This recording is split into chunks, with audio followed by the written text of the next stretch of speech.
አንቲ ውእቱ መሶበ ወርቅ ንጹሕ። ቅዳሴ እንዴት እንሳተፍ? ከኛስ ምንድን ነው የሚጠበቀው? ይህን በሁለት መንገድ ልንመለከተው እንችላለን። ለምሳሌ ቅድመ ቅዳሴና ጊዜ ቅዳሴ። ቅድመ ቅዳሴ ወደ ቅዳሴ ከመሄዳችን በፊት ወይም ለመሄድ ስናስብ መዘጋጀት ያለብን ነገሮች አሉ።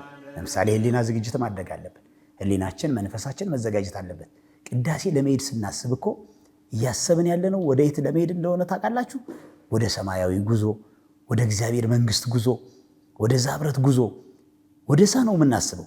ስለዚህ ያን የሚያስብ ሰው ደግሞ ቅዳሴን የሚያስብ ሰው የህሊና ዝግጅት፣ የመንፈስ ዝግጅት ማድረግ መቻል አለብን። ህሊናችንን ንጹህ አድርገን መንፈሳችንን አረጋግተን ወደዛ መሄድ ይጠበቅብናል። ሌላው ደግሞ በቅዳሴ ጊዜ ቅዳሴውን ማጥናት ያስፈልጋል።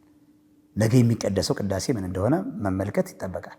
በመጽሐፈ ግጻዊ መጽሐፈ ግጻዊውን ማየት መመልከት፣ እንደ ክርስቲያን የግድ ቄሱ ዲያቆኑ ብቻ አይደለም፣ ሁሉም ምዕመን መመልከት መቻል አለበት። ሁሉም ምዕመን ማለት ነው።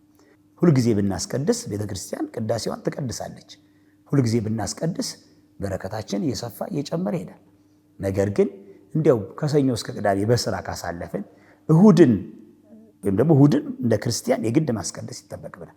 ያን እሁድን ስናስቀድስ ደግሞ ቅዳሜ ዝግጅት ማድረግ ይጠበቃል። ነገ ቅዳሴው ምን ይቀደሳል? የሚነበበው መልእክት ምንድን ነው? የሚነበበው ወንጌል ምንድን ነው? ከመዝሙረ ዳዊት የሚሰበከው ምስባክ ምንድን ነው የሚለው በመጽሐፍ ተቀምጦልናል። እሱን መመልከት፣ እሱን ማየት የሁላችን ኃላፊነት ነው። ስለዚህ መስማት ይጠበቃል። ለምሳሌ ምስባኩን እኮ ሰምተን መምጣት እንችላለን። አብረን ማዜም፣ አብረን መሳተፍ እንችላለን። በዜማ ማለት ነው። ዩቲዩብ ላይ መመልከት ይቻላል። ሁሉንም እዛ ላይ ተጭኗል። አሁን ዘመኑ ዘመነ ቴክኖሎጂ ነው። ስለዚህ ሁሉንም ነገር እዛ ላይ እናገኘዋለን። እዛ ላይ አድምጠን ሰምተን ከዛ በኋላ ወደ ቅዳሴው ለመሄድ ራሳችን ማዘጋጀት፣ የሚዜመውን ዜማ አውቀን የሚቀደሰውን የቅዳሴ አይነት ማን ነው ቅዳሴው የሚቀደሰው የሚለውን አውቀን ተረድተን ብንሄድ ምን ያክል ልቦናችን ተመስጦ ልቦናችን ሳይበተን ዝሩ ሳይሆን አብረን ለመሳተፍ በጣም ጠቀሜታው የጎላ ስለሆነ ሁላችንም እሱን መመልከት ያሻናል። ሌላው መዘጋጀት ያለብን በምንድን ነው ከተባለ መጽሐፍ ቅዱስን በማንበብ ህሊናችንን ማዘጋጀት፣ ከዛም ደግሞ መጽሐፈ ግጻዊውን መመልከት፣ የሚቀደሰው ቅዳሴ፣ የሚነበበው ምንባብ፣ የሚዘመው ዜማ ምን እንደሆነ እሱን መመልከት ይጠበቅብናል። አለባበሳችንን ማስተካከል፣ ንጹህ ልብስ መልበስ፣ ሰውነታችንን መታጠብ፣ እነዚህ ነገሮች ከኛ ይጠበቃሉ ማለት ነው። በቅዳሴ ቅድመ ቅዳሴ ማለት ነው። እንግዲህ በቅዳሴ ጊዜ ማድረግ ያለብን ነገር ምንድን ነው? ከኛ የሚጠበቀው ቅዳሴውን ስንሳተፍ ከኛ የሚጠበቀው ነገር ምንድን ነው ከተባለ በመጀመሪያ በልቡናችን መቆም አለብን። በእግር ከመቆም በፊት በልቡናችን መቆም። በቅዳሴ ጊዜ ላይ ምን ይላል? በሰማይ ያህሉ ልብክሙ፣ ልቡናችሁ በሰማይ ይኑር ይላል። እኛ ደግሞ እወ ያህሉ በሰማይ ልብነ በእንተ ስምከ አጽናነ እያለን እንመልሳለን። አዎ ልቦናችን በሰማይ ይኑርልን ስለ ስምህም አጽናን እያለን እንማጸነዋለን። ስለዚህ መጀመሪያ በቅዳሴ ሰዓት በቅዳሴው ስንቆም በእግር መቆም ብቻ ሳይሆን በልቡና መቆም፣ ልቡናችን በሰማይ ማድረግ ይጠበቃል ማለት ነው። ሁለተኛው ደግሞ በቅዳሴ ጊዜ ማድረግ ያለብን ልክ በልቡናችን እንደቆም ነው በእግራችን ቀጥ ብለን መቆም ይጠበቃል። ቀጥ ብለን ቆመን ነው ማስቀደስ ያለብን። አንዳንዱ ይደገፋል ግድግዳ፣ አንዳንዱ መቋሚያውን ተደግፎ፣ አንዳንዱ በጣም ያልሆነ ነገር ሆኖ ግዴለሽ ሆኖ የሚያስቀድሳል። እሱ ልክ አይደለም። በቅዳሴ ጊዜ በቀጥ ብለን ቆመን ነው ማስቀደስ ያለብን። ከመጀመሪያው እስከ መጨረሻው ቀጥ ብለን ቆመን ማስቀደስ እንዳለብን አባቶቻችን ስርዓት ሰርተውልናል። እሱን ቀጥ ብለን ቆመን የጌታን መከራ የጌታን ስቃይ እያሰብን ልቦናችን በሰማይ ሆኖ እግራችን ደግሞ ቀጥ ብለው ቆሞ ቅዳሴን ማስቀደስ ከኛ ይጠበቃል ማለት ነው። ሌላው በፍርሃት መቆም ይጠበቅብናል። በፍርሃት በፍጹም ፍርሃት በፍጹም ፍቅር ሆነን እግዚአብሔርን አክብረን እንድንከበር ማለት ቅዳሴው እንዲያከብረን በዚህ ማንነት መቆም ይጠበቃል ማለት ነው። አንዳንዱ አሁን ስግዱ ሲባል መስገድ ሲጠበቅብን እኛ ግን ቁጭ የምንል ቦታ አመቻችተን ቁጭ የምንል ለመኝታ ራሳችን የምናዘጋጅ አለን በቅዳሴ ላይ። እሱ በፍጹም በቅዳሴ አይፈቀድም። በቅዳሴ መሆን ያለበት ምንድን ነው ከተባለ ስግዱ ከተባለ መስገድ ነው ያለብን። ግንባራችን ድፍት አድርገን ከመሬት መስገድ ነው ያለብን። ያ መስገዳችን የትህትና ምልክት ነው። ሌላው መስገዳችን ደግሞ ተዘከር እግዚኦ ከመ መሬት ንሕነ ያለውን ቅዱስ ዳዊት አቤቱ መሬት መሆናችንን አስብ፣ አፈር መሆናችንን አስብ። አፈር መሆናችንን መሬት መሆናችንን የምናስብበት ነው መስገዳችን ማለት ነው። ትህትናም ነው። እግዚአብሔርን የምናከብርበት ከፍ ከፍ የምናደርግበት ስለሆነ ቅዳሴ ስግዱ ሲባል መንበርከክ ሳይሆን በደንብ በግንባራችን ተደፍተን ቅዳሴው ያዘዘንን ማከናወን ማድረግ ይጠበቅብናል ማለት ነው። ሌላው በቅዳሴ ጊዜ መደረግ ያለበት ምንድነው ከተባለ አለማውራት በፍጹም ዋዛ ፈዛዛ የሚሆን ሌላም ወሬ ሊሆን ይችላል። በፍጹም በቅዳሴ ጊዜ አይፈቀድም፣ ወሬ አይፈቀድም። ወሬያችን በፍጹም አይፈቀድም።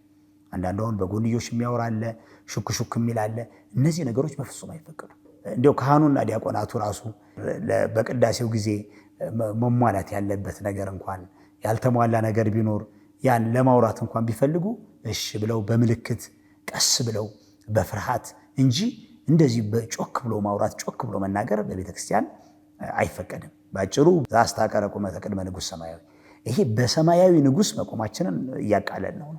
ስለዚህ በቅዳሴ ጊዜ በፍርሃት በመንቀጥቀጥ በስግደት በትህትና ራሳችንን ዝቅ በማድረግ መሳተፍ ይጠበቅብናል ማለት ነው። ይህን ማድረግ ይጠበቅብናል በቅዳሴ ጊዜ። በተለይ በማላንካራውያን በህንድ ቤተክርስቲያን ወንበርም እንደዚሁ አይኖርም። ወንበር ቤተክርስቲያን ውስጥ አይገባም።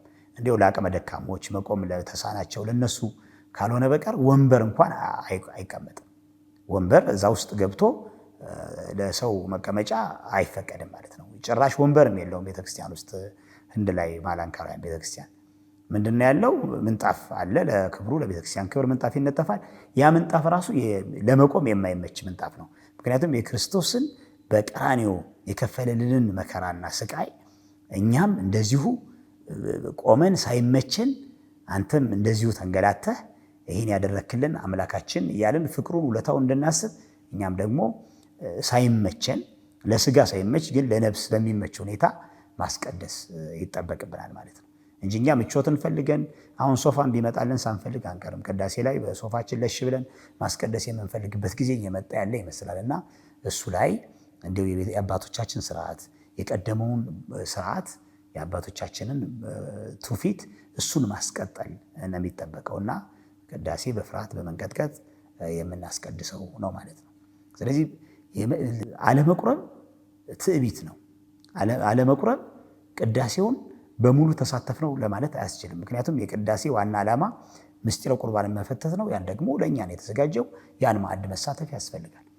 ለምን ያን ማዕድ አለመሳተፍ ማለት አስቡት እንግዲህ አንድ ሰው ማዕዱ ቀርቦለት ድግስ ተደግሶ በቤተክርስቲያን እንግዲህ እግዚአብሔር ሙሽሪት በሆነች ቅድስት ቤተክርስቲያን እሱ ራሱ ሙሽራው ድግስ ሆኖ ቀርቦ እኛ እንበላም አንጠጣም ማለት በሰርግ ዕለት ተጠርታችሁ ወደ ሰርግ ቤት ሄዳችሁ ምግብ ሳትመገቡ እንደመመለስ ነው። ወገኖቼ መቁረብ አለብን።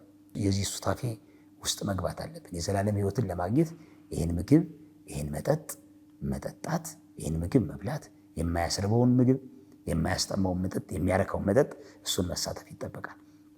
ይህን ስናደርግ ነው በረከት መንፈሳዊነት በእኛ ላይ የሚሰፍነውና ቅዱስ ሥጋውን በልተን ቅዳሴውን በጽሞና አስቀድሰን ቅዳሴውን በፍርሃት አስቀድሰን ቅዳሴውን በመንቀጥቀጥ አስቀድሰን ቅዳሴውን በፍቅር አስቀድሰን ቅዳሴውን በማክበር አስቀድሰን እኛም ከብረን ቅዱስ ሥጋውን በልተን ክቡር ደሙን ጠጥተን የመንግስቱ ወራሾች እንዲያደርገን የአምላካችን ቅዱስ ፈቃድ ይሆንልን።